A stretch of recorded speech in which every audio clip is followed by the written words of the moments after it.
গেল ৩ দিন ধরে গাজায় ব্যাপক বিমান হামলা শুরু করেছে ইসরায়েল। এই বর্বর হামলার বিরুদ্ধে ব্যাপক বিক্ষোভ হয়েছে স্পেনের মাদ্রিদ শহরে। নিরীহ ফিলিস্তিনি জনগণের প্রতি সংহতি প্রকাশ করে নাগরিক সংগঠনগুলোর আহ্বানে মাদ্রিদের কাইয়াও স্কয়ারে জড়ো হয় বিপুল সংখ্যক মানুষ।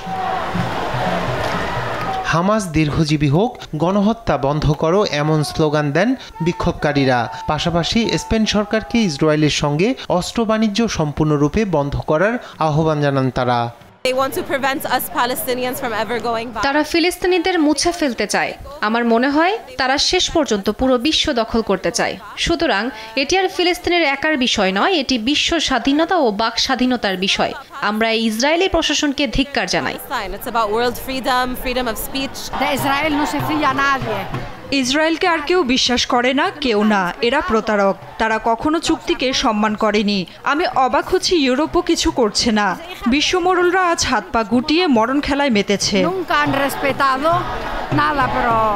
এদিকে পুনরায় যুদ্ধ শুরুর ইসরায়েলি সিদ্ধান্তের বিরুদ্ধে ব্যাপক প্রতিবাদ করেছেন খোদ ইসরায়েলি হাজার হাজার বিক্ষোভকারী। যুদ্ধবিরতি চুক্তি পুনর্বহাল ও অবশিষ্ট জিম্মিদের গাজা থেকে উদ্ধারের আহ্বান জানান তারা।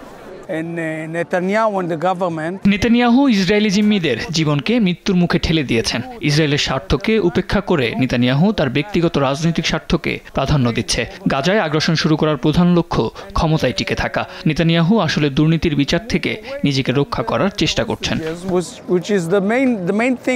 বিক্ষোভে জলকামান ব্যবহার করে জনতাকে ছত্রভঙ্গ করে ইসরায়েলি পুলিশ। এছাড়া ফিলিস্তিনিদের প্রতি সমর্থনে বৃহস্পতিবার বিক্ষোভে নামে তিউনিসিয়ার বিভিন্ন শ্রেণী পেশার মানুষ। ফিলিস্তিনিদের পাশে থাকার পাশাপাশি আগ্রাসন বন্ধের আহ্বান জানান তারা।